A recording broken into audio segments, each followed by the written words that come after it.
Hey, pastors, a lot of you are not ministering well to your divorcees in your flock. You're just not. You probably think you are because you're up on the stage during your sermon, you're preaching about truth, and you're just letting God's word fall where it may. But there are people out in your flock who are bruised, who are hurt, and they're not feeling, one, accepted, but two, heard at all. They've been in a giant life-changing trauma, and sitting down in the rows, listening to you speak about Genesis 1 and 2, here's how God intends marriage to look while they're out of a marriage, while they're in a whole nother world. They just don't feel heard. They don't feel like there's anything you're saying that applies to them at all. And some of them leave. They just leave. They go get their recovery somewhere else. Listen in to this little excerpt of the UnYoked podcast and get a feel for how the people in your pews may be feeling while you're up there thinking you're ministering to them. Today's episode is going to hit just a little different than some of the others. It might be a little controversial, but I think it's because it's going to sting a little and challenge some to have to look inward. My actual prayer is that this episode does at least two things. One, put words around some of the thoughts and experiences of Christian divorcees navigating broken systems in today's American churches. And two, it shines a light for church leaders who are willing to step outside of their traditions and comfort zones and want to better minister to those affected by divorce, which statistically is anywhere between 40 and 50% of church members. I have only met a small handful of divorcees who have not been scarred, hurt, or frustrated with their churches post-divorce. The truth is, most church leaders assume couples may have slipped away from their flocks post-divorce, but fail to realize that their programs, words from the pulpit, or lack of empathy might have actually driven people away. I found this to be true more often than not. So today we discuss in detail the American church and the divorcee when the solution hurts. I hope there will be Christian pastors and leaders who listen to this and gain a new lens on the people in their flock and their mindset and their obstacles. I also know there's going to be very judgmental approaches to viewing or listening to this content with the lens of, does this pass truth theology test? But I want to remind everybody listening that Jesus was full of mercy and truth. And I beg anybody to listen to put on a lens of empathy and mercy while you keep your truth lens. Remember Job's friends? Man, they started off so well. They came to their friend in a time of need. They sat by Job. They stayed in silence for a while. Then they opened their mouths. And it all went downhill from there. They told Job their opinions. They asked the wrong questions. They made a lot of assumptions. Divorce is a major trauma event in people's lives.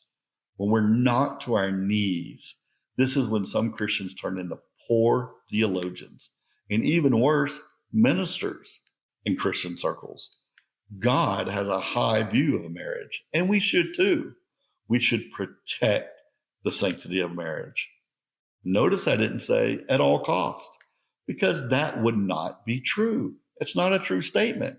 If a man is beating his wife when he drinks at night, that woman does not need to protect her marriage. She needs to protect her health and the health of her children. I've heard too many preachers get this wrong. Yes, God values marriage, but he fully allows for divorce. There are plenty of cases where divorce is allowed, and to be practical, there are plenty of situations where we, as Christians, should encourage divorce.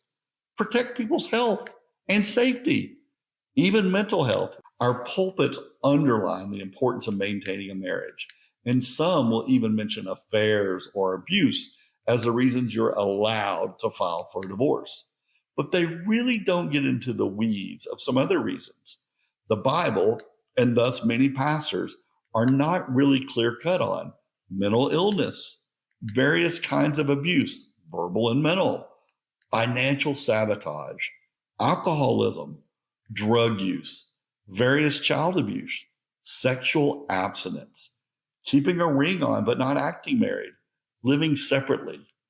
Many of us have cried ourselves to sleep navigating really tough situations and decisions, only to sit in a sermon and have Genesis 1 and 2 taught and been given no real practical advice on some messy real-world situations. Imagine it this way.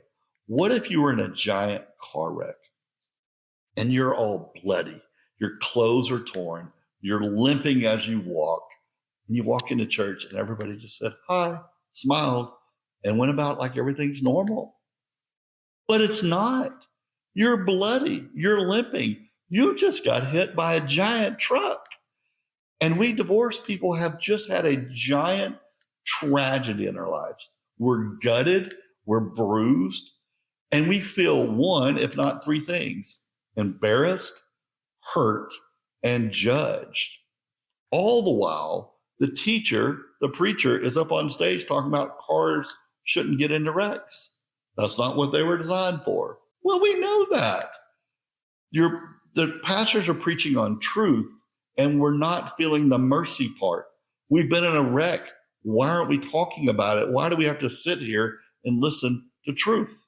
Where's the mercy? We come in and we feel like a fish out of water because the church is built around a family tone.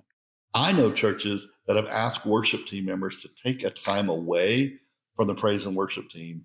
Would you just stand in the back of the stage versus the front while you're navigating your divorce, or even maybe after your divorce?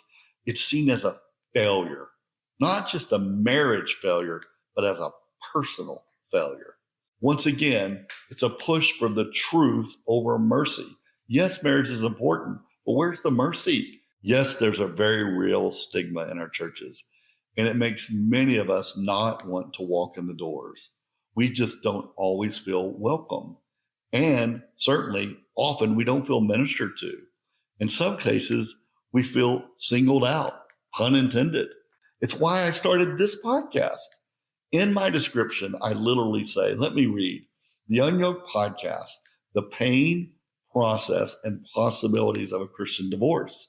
Divorce and the new single life is hard, but it's even more complex when you made a promise to God to keep your marriage till death do you part. But American Christian culture doesn't make navigating decisions and the ripple effects of divorce any easier. Christian marriage and divorce advice runs rampant, yet often conflicts with the realities of pain, abuse, and loneliness in the real world. God has a lot more to say than I hate divorce. God gives a standard that he graciously restores and renews people, even when his standard isn't met. Those of us who are navigating the life-changing event of unyoking from a spouse and or uprooting a family have to journey through some dark, lonely, and confusing places. Our issues aren't frequently tackled from the pulpit, and the advice we receive always isn't relevant to our current place. The UnYoked Podcast is just the place for that person, a safe place to wonder, ponder, relate, and consider your next steps of navigating a divorce, singleness, and the future. A place where we live in the tension between God's plan and the realities of living in a broken world with broken people and broken relationships. Buckle up, remove the mask. Let's get real about discussing the ripple effects of divorce and equipping ourselves to survive being unyoked as a Christian. Our churches have a giant hole in divorce care, and I felt the need to try to fill the gap, even in some sort of small way. If you like this content, then subscribe for even more resources, fun, laughter, and sound advice for Christians adventuring in unyoked living. Not just divorce recovery, but for brave men and women who are growing and going and living a life on mission. Blessings.